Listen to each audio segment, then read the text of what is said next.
নমস্কার, আপনারা দেখছেন নিউজ ভ্যানগার্ড। আমি সোমনাথ মুখোপাধ্যায়। শুরু করছি 7টার 7 কাহন। আজ আমাদের অনুষ্ঠানের নাম রাজনীতিতে ফের কুকথা। দুদিন আগেই আমরা এ বিষয়ে আলোচনা করেছি, কিন্তু বিষয়টা এতটাই জ্বলন্ত, সেই জ্বলন্ত অবস্থায় কিন্তু এখনো জল পড়েনি। আপনাদের মনে আছে বিহারে যখন ইন্ডিয়া জোট অর্থাৎ রাহুল গান্ধী ভোট অধিকার যাত্রা করছে, তখন দ্বারভাঙায় তিনি এবং তেজস্বী যাদব যখন ছিলেন, তারা মঞ্চ থেকে নেমে যাবার পরেই সেখান থেকে স্লোগান ওঠে। স্লোগানে ভারতের প্রধানমন্ত্রী নরেন্দ্র মোদীর মায়ের নাম তুলে রীতিমতো কুকথা বলা হয়, এমন কুকথা যেটা আমরা মুখে আনতে পারি না সভ্য সমাজ। আবার সে ঘটনা থাকতে থাকতেই আরেকটি ঘটনা সামনে আছে। এবার পশ্চিমবঙ্গের একজন সাংসদ, কৃষ্ণনগরের সাংসদ মহামিত্র সরাসরি মাথা কেটে দেবার নিধান দেন। অর্থাৎ কার মাথা? দেশের স্বরাষ্ট্রমন্ত্রী অমিত শাহ। আজকে আমরা আলোচনা করব। আমার সঙ্গে রয়েছেন ত্রিপুরার রাজ্য বিজেপির মুখপত্র, প্রধান মুখপত্র সুব্রত চক্রবর্তী। সুব্রতবাবু, আপনাকে স্বাগতম। সুব্রতবাবু, রাজনীতিতে স্লোগান ছিল, কটাক্ষ ছিল, প্যারোডি ছিল, কিন্তু কুকথা দিনকে দিন বেড়ে যাচ্ছে। এটা রাজনীতি কি অবমাননা? দেখুন, আসলে যারা ভারতীয় পরম্পরা, ভারতীয় সংস্কৃতি, ভারতীয় সভ্যতা, এই বিষয়গুলি যাদের মধ্যে কাজ করে না, যারা এর বিপরীত মেরুতে দাঁড়িয়ে রাজনীতিটাকে ভাবেন, রাজনীতিটাকে যারা ব্যক্তিগত কিংবা পারিবারিক সম্পদ হিসেবে ব্যবহার করেন, এবং যাদের মধ্যে প্রকৃত গণতন্ত্র বলতে যা বোঝায় সেই গণতন্ত্রের চেতনা বলতে কিচ্ছু নেই, তো তারা তো আসলে রাজনীতি করার জন্য কতটা যোগ্য ভারতবর্ষের মাটিতে এখন, এটা একটা প্রশ্ন। দেখুন, কুকথার যদি একটু ইতিহাস আমরা ঘাটতে যাই, তাহলে একটা জিনিস কিন্তু আমরা সরাসরি পাচ্ছি। 1942 এবং 43 সালে সিপিআই, তখন সিপিআই যে কমিউনিস্ট পার্টি, সিপিআই কিন্তু সরাসরি নেতাজিকে আক্রমণ করতেন। তাদের পিপলস ওয়ার্ড পত্রিকায় নেতাজির একের পর এক কার্টুন তারা বের করেছিলেন, এমনকি নেতাজিকে কোনো গাধা বানিয়ে তার উপরে তোজো বসে আছে, তোজোর কুকুর বলে বা এই ধরনের। যদিও পরবর্তীতে সিপিআই পরবর্তীতে দল ভেঙে যায়, জ্যোতি বসু এর জন্য ক্ষমা চান এবং তিনি ভুল হয়েছে তাদের উত্তরসূরিদের সেটা স্বীকার করেন এবং ভুল কথাটা স্বীকার করেন কিন্তু সিপিআইয়ের এবি বর্ধন। কিন্তু তারপরেও কংগ্রেস থেকে সেই আক্রমণ, কিন্তু সিপিআই যে আক্রমণটা করেছিল, কংগ্রেস কিন্তু সেই আক্রমণটা নিজেদের কাঁধে তুলে নিল। কিছুদিন আগে, কয়েক বছর আগে, আমাদের ভারতবর্ষের প্রধানমন্ত্রীর পদবি নিয়েও কিন্তু আক্রমণ করেছিল খোদ আজকে যে লোকসভার বিরোধী দলনেতা রাহুল গান্ধী। এটা কতখানি ক্ষতি করছে ভবিষ্যতের জন্য? একটা কথা হচ্ছে, এখানে দুটো দল আছে যার প্রসঙ্গ এলো। একটা হচ্ছে কমিউনিস্ট পার্টি, আর একটা হচ্ছে কংগ্রেস। তো কমিউনিস্ট পার্টির ইতিহাসে তো গণতন্ত্র বলে কিছু নেই। তাদের যে গঠনতন্ত্রটা, সেখানে গণতান্ত্রিক ব্যবস্থা বলে কোনো বিষয় নেই, এবং পুরোটাই বিদেশি নীতি আদর্শের উপর, যেই নীতি আদর্শগুলি তৈরি হয়েছে ওই দেশের প্রেক্ষিতে, এবং সেখানে একটা একদলীয় শাসন ব্যবস্থা এবং দলদাসে পরিণত করে রাখা মানুষকে, মানুষের অধিকার খর্ব করা, এই সমস্ত বিষয়গুলি থেকে কমিউনিস্ট যেহেতু তৈরি হয়েছে, তার জন্মটাই এরকম, এবং লক্ষ লক্ষ মানুষকে খুন করার ইতিহাস কমিউনিস্ট নেতাদের রয়েছে, যাদেরকে ওরা পুজো করেন। তো তারা নেতাজিকে গালাগাল করবেন, তারা ব্রিটিশের হয়ে কথা বলবেন, তারা ভারতের জন্য যারা সমর্থন করছেন, ভারতবর্ষের উন্নতি যারা চান তার বিরুদ্ধাচরণ করবেন, কিন্তু সেটা স্বাভাবিক। ভগৎ সিং তো নিজে একজন কমিউনিস্ট ছিলেন, সেটা স্বাভাবিক। ভগৎ সিং কমিউনিস্ট ছিলেন, সেটা অন্য বিষয়। ভগৎ সিং এর আপনি এজটা দেখুন, একটা একদম ইয়াং ব্লাডে, যেটা হয় মনে হয় যে এইটা একটা পথ হতে পারে, কিন্তু সেই পথটা যত বয়স উত্তীর্ণ হয়, ম্যাচুরিটি আসে, সেই সময়ে ওই সময় কি ছিল? যেহেতু ভগৎ সিং এর প্রসঙ্গ বললেন, ভগৎ সিং এর মতন এমন আরো অনেকেই ছিলেন, অনেকে ছিল, মাস্টার সূর্য সেন ছিলেন, বাঘাযতীন ছিলেন। তো তাদের বিষয়টা কিন্তু সেই কমিউনিস্ট দ্বারা সরাসরি পরিচালিত ছিল না। তারা দেশমাতৃকাকে স্বাধীন করার জন্য সশস্ত্র বিপ্লব, তার জন্য একটা স্লোগানকে তারা অবলম্বন করেছিলেন কেউ কেউ। ইনকলাব জিন্দাবাদ। হ্যাঁ, কিন্তু তার মানে তারা ওই তত্ত্ব যারা দিয়েছেন, মার্ক্সীয় তত্ত্ব, লেনিন তত্ত্ব, মাও তত্ত্ব কিংবা ইত্যাদি, তাদের দ্বারা অনুপ্রাণিত ছিলেন, এটা বলা ভুল হবে। তাদেরকে বোধহয় একটু খাটো করা হবে এখানে। কিন্তু আমি বলছি, তাহলে এই হচ্ছে কমিউনিস্টের একটা চরিত্র আমরা আগের থেকেই জানি, যেটা ভারতীয় মাটি, ভারতীয় সভ্যতা সংস্কৃতির সঙ্গে কোনোভাবেই মিল খায় না। চাপিয়ে দেয়া একটা ব্যবস্থা যেমন হয়ে থাকে, কমিউনিজমটা হচ্ছে ইন্ডিয়ার বুকে ওই রকম একটা, মানে প্রলুব্ধ করা, এটা ললিপপের মতন দিয়ে। আসলে সেখানে কমিউনিজমের তো কোনো কিছু নেই। এবং কমিউনিজমের যে বিষয়গুলি নিয়ে ওনারা কথা বলছিলেন সেই সময়, এখন কিন্তু সেই সময়ের কথাগুলি একটাও নেই। না, অনেক সময় পাল্টে গেছে। আমরা সুব্রতবাবু আসবো, সেদিনকার যে ঘটনাটা আমরা মানে আপনাদেরকে পুরো ঘটনাটা দেখাতে পারি না বা শোনাতে পারি না। কংগ্রেস নেতা মোহাম্মদ রিজভী স্লোগান তুলতে গিয়ে এমন একটি কথা বলেছেন যেটা বিপ দিয়ে চলাতে হয়। সেই কথা আমি, আমার সাথে এখানে সুব্রত বাবু, এমনকি আমার অফিসে যতজন আছে বা গোটা সুশীল সমাজ ভারতবর্ষের, তারা কিন্তু সেই কথাটা মুখে আনতে পারবে না। আপনাদের শোনাবো কি বলেছিল।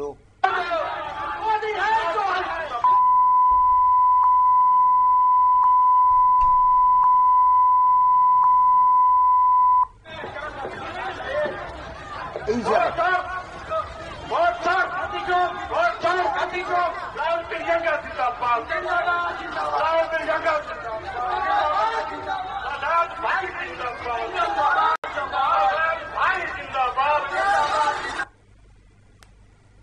দেখুন, আমাদের ভারতীয় রাজনীতিতে চোর বলা কোন একটা নতুন কিছু না, বা চোরকে অশ্লীল শব্দ হিসেবে ধরা হচ্ছে না, বা গদি চোর, এটা কিন্তু বহুদিন ধরে চলে আসছে। একদম ব্রিটিশ আমল থেকে, ব্রিটিশ তুমি ভারত চোর, সেই সময় থেকে কিন্তু চলে আসছে। কিন্তু এখানে তার ঠিক স্বর্গীয় মাতা, যিনি মারা গেছেন, আমাদের মধ্যে নেই, প্রধানমন্ত্রী নরেন্দ্র মোদী, তার মাকে তুলে কিন্তু গালাগালি করা হয়েছে। এটা কি কালচার? আমি আপনাকে সেই কথাটাই বলছিলাম, যে এবার যদি আপনি একটা সময়, আপনি জানেন 1947-এর স্বাধীনতা যখন ভারত লাভ করে, তার আগে বহু জায়গায় সেটা লিখিত আছে, মহাত্মা গান্ধী চেয়েছিলেন স্বাধীনতার পরে কংগ্রেস থাকবে না। হ্যাঁ, ওটাকে তিনি ভেঙে দিতে চেয়েছিলেন, কারণ তিনি বুঝতে পারছিলেন যারা কংগ্রেসের সেই সময় থেকে কর্তৃত্বটা শুরু করেছেন, তাদের হাতে দেশ সর্বনাশের দিকে যাবে, দেশের সভ্যতা সংস্কৃতি সমস্ত কিছু বিপন্ন হবে। তো তিনি দূরদৃষ্টি সম্পন্ন ছিলেন, তার জন্য তিনি সেই প্রস্তাব রেখেছিলেন, যেটা ফলপ্রসূ হয়নি। এটা হচ্ছে একটা কথা। দ্বিতীয় কথা হচ্ছে, যেটা আমি বলছিলাম, যে তাদের মধ্যে ভারতীয় সভ্যতার সংস্কৃতির প্রতি কোনো রকম শ্রদ্ধা তাদের মধ্যে নেই, এবং তাদের মধ্যে সহনশীলতা বলে কোনো কিছু নেই। তাদের মধ্যে শুধু একটাই আছে, যে ক্ষমতায় কিভাবে টিকে থাকা যায়, ক্ষমতা কিভাবে দখল করা যায়। এবার এই যদি কোনো একটা রাজনৈতিক দলের ইডিওলজি হয়, এবং গরিবী হাটাও বলে যে স্লোগানটা উঠেছিল, সেই স্লোগানের মূল বিষয় কি ছিল? গরিবকে মেরে ফেলো, গরিব আরো গরিব হয়েছে, গরিবী হাটাও স্লোগান হিসেবে ছিল। কিন্তু বর্তমান যে 2014 সাল থেকে ভারতের যে প্যারাডিম শিফট যেটা শুরু হয়েছে, সেখানে আমরা দেখলাম ইনক্লুসিভ ডেভেলপমেন্টের জন্য, গরিব মানুষের জন্য একটা দেশের সরকার যত রকম সুযোগ সুবিধা দিতে পারেন তাদের আপলিফমেন্টের জন্য। কারণ ভারতীয় জনতা পার্টি অন্ত্যোদয়ে বিশ্বাস করে, দীনদয়াল উপাধ্যায়ের জির যেটা আমাদের আদর্শ রয়েছে, সেই অন্ত্যোদয়ের ভাবনা থেকে, অন্ত্যোদয়ের মাধ্যমে ভারতের সমাজ ব্যবস্থাকে পরিবর্তন করা, আর্থিক এবং সামাজিক সঙ্গে সাংস্কৃতিক রাষ্ট্রবাদে ভারত বিশ্বাস করে। কারণ একটা রাষ্ট্র 39 সালে বলেছিলেন। হ্যাঁ, তো এবার এই সাংস্কৃতিক রাষ্ট্রবাদ একটা দেশকে জুড়ে রাখার জন্য, তার ভঙ্গুরতা থেকে তাকে একটা স্থায়িত্ব দেওয়ার জন্য সবচেয়ে বেশি ভূমিকা পালন করে সাংস্কৃতিক রাষ্ট্রবাদ। এবং এই সাংস্কৃতিক রাষ্ট্রবাদে আমাদের দেশের যশস্বী প্রধানমন্ত্রী মোদীজি তার ডেভেলপমেন্টের ক্ষেত্রে অনেকগুলি প্যারামিটারের মধ্যে একটা প্যারামিটার আপনারা দেখবেন, উনি বলেন বিরাসত ভি বিকাশ ভি, ঐতিহ্য সংস্কৃতিকে পাথেয় করে আমাদের বিকশিত ভারত নির্মাণের দিকে এগিয়ে যেতে হবে। তো এই যেখানে ভারতীয় সভ্যতা সংস্কৃতির প্রতি শ্রদ্ধা রেখে কাজ করা, এবং যার ফলশ্রুতিতে এখন অবধি আমরা কি দেখছি, বিশ্বের যত বড় বড় দেশ আছে সবকটা দেশ রাষ্ট্রনেতা হিসেবে নরেন্দ্র মোদীজিকে যথার্থ সম্মান, সর্বোচ্চ সম্মান জ্ঞাপন করা বহু দেশের দ্বারা। এবং এই সম্প্রতি ভিজিট চলছে, জাপান থেকে তিনি চীনে আছেন এখন। তো ওখানেও জাপানে আমাদের সনাতনী শ্লোক উচ্চারিত হচ্ছে, গায়ত্রী মন্ত্র উচ্চারিত হচ্ছে। আমাদের চীনে সন্তুরে বন্দে মাতরম দিয়ে ওনাকে স্বাগত জানানো হচ্ছে। তার মানে সেই সমস্ত দেশগুলিতেও যেখানে যেখানে তিনি যাচ্ছেন, ভারতীয় সভ্যতা, সংস্কৃতি, পরম্পরা সমস্ত কিছুর প্র্যাকটিস সেখানেও কিন্তু হচ্ছে। তারা এটাকে গ্রহণ করছেন। যোগা গোটা পৃথিবীতে এখন স্বীকৃত, প্রত্যেকটা দেশ নিয়েছে। তো এই যে রাষ্ট্রনেতা হিসেবে মোদীর যে নরেন্দ্র মোদীজির এই যে সাফল্য, এই সফলতায় ওরা নিজেদের ভবিষ্যৎ অন্ধকার দেখছেন। ওরা বুঝতে পারছেন যে ভারতবর্ষ নরেন্দ্র মোদীজিকে যেভাবে গ্রহণ করেছে এবং প্রতিবার পরপর 3 বার তিনি নির্বাচনের মাধ্যমে ব্যাপক জনসমর্থন নিয়ে তিনি ক্ষমতায় এসেছেন এবং রাষ্ট্র পরিচালনায় তিনি যেভাবে গোটা পৃথিবীকে তাক লাগিয়ে দিয়ে গোটা পৃথিবীর বিভিন্ন সমস্যাগুলি সমাধানের জন্য, এবং বসুধৈব কুটুম্বকম একটা স্লোগান নয়, তিনি দেখিয়েছেন প্রমাণ করে যে আমরা একে অপরের পরিপূরক হিসেবে কাজ করতে পারি।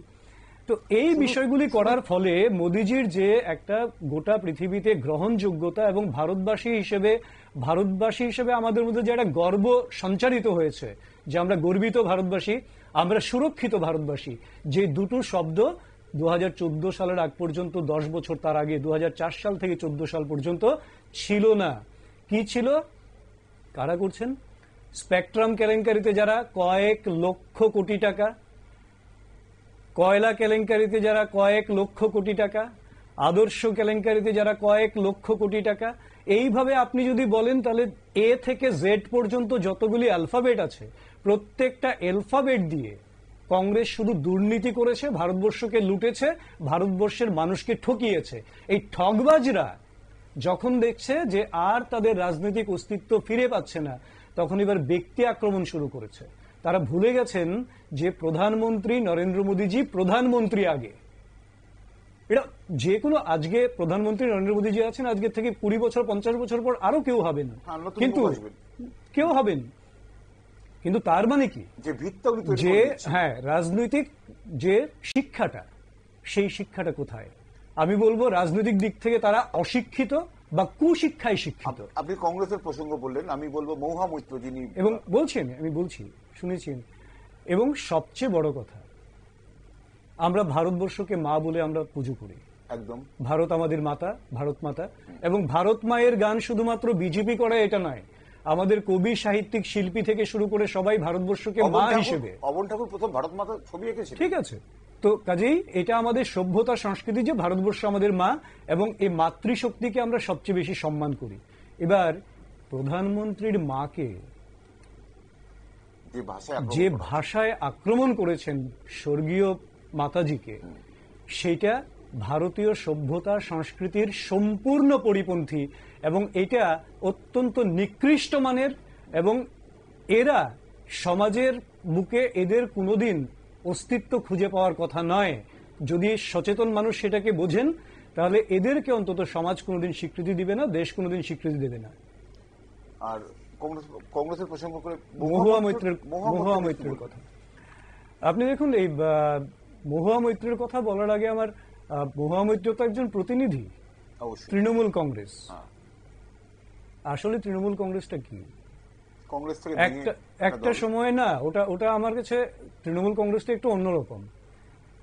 সিপিএম যেই শাসনকালটাকে যেখানে ছেড়ে গেছিল, তার অপশাসনটা, শাসন বললে ভুল হবে, তার অপশাসন, নির্যাতন, শোষণ, অত্যাচার যেইখানে ছেড়ে গেছিলেন, সেখান থেকে ওনারা শুরু করেছেন, এটাকে আরো এক্সপানশন করছেন, ওটাকে আরো বাড়িয়েছেন। এবং কংগ্রেস বলুন, তৃণমূল কংগ্রেস বলুন, দুটোরই মূল বিষয় কিন্তু তোষণ। শুধুমাত্র তোষণের মাধ্যমে একটা ভোট ব্যাংকে কাজে লাগিয়ে কোনোভাবে ক্ষমতায় টিকে থাকা যায় কিনা। এবং তোষণের পাশাপাশি কি এলো, আমরা একটা সময় বলতাম যে বিহারে মাসল পাওয়ার খুব ব্যবহার হয়। কোথায় বিহার? অনেক পিছিয়ে গেছে। পশ্চিমবঙ্গে মাসল পাওয়ার দেখতে হয় আমাদের এখন। যেটাকে আমরা সভ্যতা সংস্কৃতির, ভারতীয় বাংলা সভ্যতা সংস্কৃতির গর্ব হিসেবে বলতাম। একটা সময় ছিল যখন আমরা বলতাম যে পশ্চিমবঙ্গ আজকে যা ভাবছে, ভারতবর্ষ আজকের থেকে 10 বছর 20 বছর পরে সেটা ভাববে। কিন্তু এখন তো সেই অবস্থা নেই। এখন পশ্চিমবঙ্গ আজকে যা ভাবছে সেটা ভারতবর্ষে তার 20 বছর আগে ভাবে। ঠিক উল্টো হয়ে গেছে, যার জন্য ব্রেইন ড্রেন পশ্চিমবঙ্গ থেকে সবচেয়ে ব্যাপকভাবে হয়েছে। কোনো সুস্থ মানুষ যারা নিজের মেধাকে কাজে লাগিয়ে নিজের জন্য কাজ করতে পারেন, সমাজের জন্য কাজ করতে পারেন, তারা পশ্চিমবঙ্গে থাকতে চাইছেন না। পশ্চিমবঙ্গে কোনো শিল্প যাচ্ছে না। পশ্চিমবঙ্গে কোনো রকম ভাবে সংস্কৃতির বড় বিকাশের জায়গাটা একেবারেই স্লথ হয়ে গেছে। কাজেই ওই দলের যারা পরিচালন করেন তারা কি করেছিলেন? পা ভাঙার নাটক করে গত বৈতরণীটা পেরিয়েছিলেন। যে রেজাল্ট হয়ে গেল ইমোশনাল ভোট, সেটা ক্যাপচার করার জন্য এটা করেছিলেন। রেজাল্ট আউট হওয়ার সঙ্গে সঙ্গে দেখা গেল ওনার পায়ের ব্যান্ডেজ ফ্যান্ডেজ সব খুলে গেছে, উনি একদম ঠিকঠাক আছেন। পশ্চিমবঙ্গের মানুষ এটা ভুলে যাবে? আমি বিশ্বাস করি না। মহুয়া মৈত্র তারই প্রতিনিধি, এবং তিনি যেই, আমি বলবো এগুলি অসভ্যতা ছাড়া আর কিছুই না। কাকে বলছেন তিনি? দেশের স্বরাষ্ট্রমন্ত্রী, দেশের স্বরাষ্ট্রমন্ত্রী, যিনি গোটা পৃথিবীর মধ্যে একজন সবচেয়ে বড় নেতৃত্ব। এবার তার বিরুদ্ধে কোত্থেকে অনুপ্রেরণা পেয়েছেন? সেই ওনাদের যে নেত্রী, যিনি স্বাধীনতার সমস্ত সীমা লঙ্ঘন করেছেন, তিনি গত ইলেকশনে মোদিজিকে কি আক্রমণ করেছিলেন? বলেছিলেন কোমরে দড়ি বেঁধে ঘোরাবেন, এই থেকে শুরু করে অন্যান্য অনেক কিছু। এবং অমিত শাহজির গাড়ি থেকে, রাজনাথজির গাড়ি থেকে শুরু করে তাদের উপর ইট পাটকেল ছোড়া, একদম জেপি নাড্ডাজির উপর ইট পাটকেল ছোড়া, আক্রমণ করা। তো এই সমস্ত হ্যাঁ, এইটা পশ্চিমবঙ্গের, আজকের পশ্চিমবঙ্গের এইটা হচ্ছে কালচার। সম্প্রতি যেই কালচার প্রাক্তন স্বরাষ্ট্রমন্ত্রী নীতিশ প্রামাণিকের গাড়ির উপরে আক্রমণের অভিযোগ উঠেছে। এইটা হচ্ছে আজকের পশ্চিমবঙ্গের কালচার, রাজনৈতিক কালচার। এই কালচারকে পশ্চিমবঙ্গবাসী মেনে নেবেন কিনা এটা তাদেরকে ডিসাইড করতে হবে।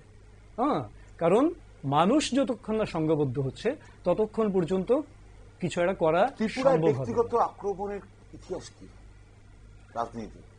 দেখুন, ত্রিপুরায় একটা সময় কংগ্রেস ক্ষমতায় ছিলেন, তারপরে বামেরা দীর্ঘদিন ছিল। ত্রিপুরায় এই ধরনের ব্যক্তিগত আক্রমণের ঘটনা আমার ইদানিংকালে মনে পড়ছে না। আগেও, মানে এখনো আমি বলবো ত্রিপুরায় একটা শালীনতার জায়গায় রয়েছে। কিন্তু আমি বলছি, যারা চোর বলছেন, ভোট চোর বলছেন, তারা ভুলে গেছেন জওহরলাল নেহরু একটা ভোট পেয়েছিলেন, সর্দার প্যাটেল 12টা ভোট পেয়েছিলেন তার প্রধানমন্ত্রীর জন্য। একটা ভোট পেয়ে তিনি প্রধানমন্ত্রী হয়ে গেছেন। ভোট চুরিটা কে করেছে? প্রভাবিত কে করেছে? ইন্দিরা গান্ধী এলাহাবাদ হাইকোর্টে মামলা হেরেছেন, তিনি পরাজিত ছিলেন। তিনি সেই শাসনকে, ওনার ক্ষমতাকে কাজে লাগিয়ে উনি নিজেকে জয়ী বলে ঘোষণা করেছেন। এলাহাবাদ হাইকোর্টে সেটা প্রমাণিত হয়েছে। হওয়ার পর উনি শুধুমাত্র প্রধানমন্ত্রিত্ব বাঁচিয়ে রাখার জন্য গোটা দেশে ইমার্জেন্সি লাগিয়ে দিলেন, জরুরি অবস্থা লাগিয়ে দিলেন। রাজনীতিতে সবচেয়ে কালো দিন বলা হয়, কালো অধ্যায় এটা। এবং এটা কোনো দিন এটা মুছবে না, এই কালো অধ্যায়, যতদিন ভারতবর্ষ গণতান্ত্রিক ব্যবস্থাপনা থাকবে। তো যার জন্য নিজের ক্ষমতা বজায় রাখার জন্য যারা এত বড় বড় জোচ্চুরি করতে পারে, তারা আবার ভোট চোর বলছেন। কাদের পক্ষে বলছেন এবার সেটাও জানা দরকার। রাজ্যবাসী যারা দেখছেন, তারা বলছেন ভোট অধিকার যাত্রা করছেন রাহুল গান্ধী। কিসের অধিকার? ভোট অধিকার কি দেবেন? কংগ্রেস কি দেবে? ভোট অধিকার ভারতবর্ষের সংবিধানে প্রদত্ত আছে। নির্বাচন কমিশন সেটাকে এনশিওর করছে। কি করছে নির্বাচন কমিশন? ইন্টেন্সিভ রিভিশন করছে, ভোটার তালিকার ইন্টেন্সিভ রিভিশন করছে। করতে গিয়ে কি দেখা যাচ্ছে? যে ভুয়া ভোটার, পরিযায়ী শ্রমিক থেকে শুরু করে, অনুপ্রবেশকারী থেকে শুরু করে বিভিন্ন কারণে এক ভোটার এক এক জায়গায় এক এক রকম নামে কিংবা একাধিক নাম ভোটার তালিকায় অন্তর্ভুক্ত করিয়েছেন কোনো না কোনোভাবে। তাদেরকে স্ক্রিনিং করে বলা হচ্ছে যে তারা প্রথমত যারা ভারতীয় নাগরিক নয় তারা ভোটাধিকার প্রয়োগ করতে পারবেন না, অবশ্যই পারবেন না প্রয়োগ করতে। আর দ্বিতীয় বলছেন যারা একাধিক জায়গায় নাম রয়েছে সেই সব কাটা যাবে, একটা জায়গায় নাম থাকবে যারা বৈধ নাগরিক। সেটাই তো হওয়ার কথা। এবার কি ভোট অধিকার, কিসের অধিকার? ভোট অধিকারটা খর্ব হলো কোত্থেকে? বিহারে তো আপনার শাসন অবস্থায় জোট অবস্থায় আপনারা আছেন, বিজেপি, নীতিশ কুমার রয়েছেন এবং আম পার্টি রয়েছে বিহারে। এবার অনেক সমীক্ষা বলছিল যে নীতিশের জোট কিন্তু একটা শক্তিশালী চ্যালেঞ্জের মুখে পড়তে যাচ্ছে। সেখানে এই কংগ্রেস নেতা রিজভি, মোহাম্মদ রিজভি দারবাগার, সে কি মোটামুটি আপনাদের হাতে সোনার চামচটা তুলে দিল না? না, ওটা দেখুন, সোনার চামচ যদি তুলে দিয়ে থাকেন তাহলে রাহুল গান্ধী, এটা যদি সোনার চামচ হয় তাহলে সেটা রাহুল গান্ধী তুলে দিয়েছেন।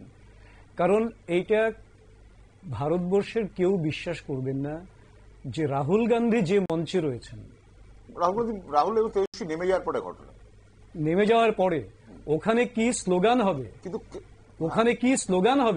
সেগুলি প্রত্যেকটাই, এত বড় লিডার যখন থাকেন, তিনি বিরোধী দলনেতা লোকসভার, কাজে এত বড় নেতৃত্ব যেখানে থাকেন সেখানে যে কেউ গিয়ে হুট করে নিজের মতন করে মন গড়া একটা স্লোগান দিয়ে দিল, ইট ইজ অ্যাবসার্ড। যে কেউ সেই মঞ্চে উঠতে পারবেন না, হতেই পারে না।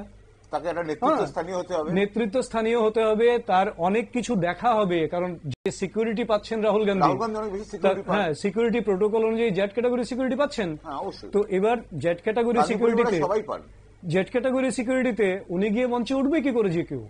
কাজে এইটা টোটালটা প্ল্যান, যে উনি নেমে যাওয়ার পরে এইটা হবে। শুধুমাত্র মোদিজিকে সহ্য করতে পারছেন না ভারতবর্ষের, আসলে মোদিজিকে সহ্য করতে পারছেন না এইটা বলাও বোধহয় ভুল হবে। আসলে ভারতবর্ষ যে দ্রুত গতিতে এগিয়ে চলেছে গোটা পৃথিবীর মধ্যে, সেইটা অসহ্য মনে হচ্ছে। এবং রাহুল গান্ধীর থেকে সেটা মানে আমরা খুব একটা আশ্চর্যজনক না যে তিনি যদি বলে থাকেন যে এরকম স্লোগান দেওয়ার জন্য, কারণ তিনি তো ভারতীয় সভ্যতা সংস্কৃতিতে সম্পূর্ণভাবে সম্পৃক্ত হবেন তার কোনো সম্ভাবনাও নেই। হ্যাঁ, কাজেই সেই শিক্ষাটা তিনি কতটা পেয়েছেন ছোটবেলার থেকে সেটাও একটা বড় প্রশ্ন। কাজেই সব মিলে এটা পরিষ্কার, ভারতের অগ্রগতি কংগ্রেসের পছন্দ হচ্ছে না। ভারতের যে ট্রান্সপারেন্ট যে পলিসি মোদিজির, সেটা পছন্দ হচ্ছে না। এবং ভারত যে বিশ্বগুরুর আসনে পৌঁছে যাচ্ছে, ভারত তৃতীয় বিশ্বের শক্তিধর দেশ হিসেবে অর্থনৈতিক দিক থেকে আস্তে আস্তে উঠে আসছে, অলরেডি চতুর্থ শক্তিধর দেশ হয়ে গেছে, খুব শিগগিরই তৃতীয় শক্তিধর দেশ হবে। তাহলে ভারতবর্ষের এই প্রভূত উন্নতি যদি হয়, আর মূল সমস্যাটা কি, উন্নয়নের সুফলটা সব গরিব মানুষ পাচ্ছে। যেই গরিবকে নিয়ে যে রাজনীতি করাটা, সেই গরিবকে মেরে রাজনীতি করার জায়গাটা বন্ধ করে দিয়েছেন মোদিজি। ডাইরেক্ট বেনিফিট ট্রান্সফারের মাধ্যমে, বিভিন্ন স্কিমের মাধ্যমে সরাসরি তাদের অ্যাকাউন্টে টাকা দেওয়ার মাধ্যমে 6,000 টাকা করে আমার কৃষক ভাইরা বছরে 2,000 টাকা করে 3 কিস্তি 6,000 টাকা করে পাচ্ছেন। তার বাইরে বহু রকম কৃষিজ যে সমস্ত বিষয়গুলি প্রয়োজন সেগুলি আমাদের বিনামূল্যে পাচ্ছেন। একদম সময় শেষ, কিন্তু তার আগে একটা কথা, বিহারে ভোট, কালকে হয়তো ভোট ঘোষণা হতে পারে। বিহারে কেমন আশা করছেন আপনারা? খুব ছোট্ট কথায় এক কথায় বলি, রাহুল গান্ধী এবং কংগ্রেস যৌথভাবে যে পাপ করেছে, দেশের যশস্বী প্রধানমন্ত্রী, 140 কোটি মানুষের প্রধানমন্ত্রী, বিশ্ব নেতা, ওনাকে তো যা তা বলেই থাকেন। একেবারে মতকা সৌদাগর থেকে শুরু করে, আরশোলা থেকে শুরু করে, বিচ্ছু থেকে শুরু করে, উনাকে ব্যক্তিগতভাবে যেভাবে আক্রমণ করছেন, প্রত্যেকটার জবাব এতদিন দেশবাসী দিয়েছেন, যার জন্য বিজেপির জয় জয়কার হয়েছে। এবার উনার স্বর্গগত মাতাজিকে যেই অসভ্য ভাষায়, অশালীন ভাষায়, ভারতবর্ষের সভ্যতা সংস্কৃতির পরিপন্থী যে ভাষায় আক্রমণ করেছেন, গালমন্দ করেছেন, দেশের মাতৃশক্তি এবং যুবশক্তি যারা মায়ে বিশ্বাস করেন, ভারত মায়ে বিশ্বাস করেন, তারা তার যোগ্য জবাব দেবেন। এবং সেই জবাব আমরা ভোটের বাক্সে আমরা দেখব, যখন রেজাল্ট আসবে আমরা দেখব। বিহারের পরেই ভোট কিন্তু আসাম, এবং আসাম যদিও আপনারা ক্ষমতায় আছেন, এবং বাংলায় কিন্তু 2026-এ ভোট, 2021-এ আশা জাগিয়েও কিন্তু বিজেপি আসতে পারেনি 1 মিনিটের মধ্যে। দেখুন, বাংলায় আসতে পারেনি সেটা অন্য বিষয়, কারণ সেটার প্রেক্ষিতে আমি কিছুটা বলেছি তার আগে। বাহুবলী ঘটনা বলেছিলেন। হ্যাঁ, আসামে বাহুবলী আরেকটা বলেছিলাম, যে এই যে এসআইআর হচ্ছে, এসআইআর একটা বিষয়, অনুপ্রবেশ একটা বিষয়, বাহুবলী একটা বড় বিষয়। হ্যাঁ, তো এবার আসামে নির্দ্বিধায় ভারতীয় জনতা পার্টির সরকার আবারও চলে আসবে বলছে আসামের, ঠিক আছে। এবার পশ্চিমবঙ্গেও এসআইআর হচ্ছে, নিশ্চিন্ত থাকুন। এবং এসআইআর হচ্ছে শুধুমাত্র প্রকৃত ভোটাররাই ভোট দেবে, এসআইআর না, ইলেকশন কমিশন সেটাকে নিশ্চিত করবে।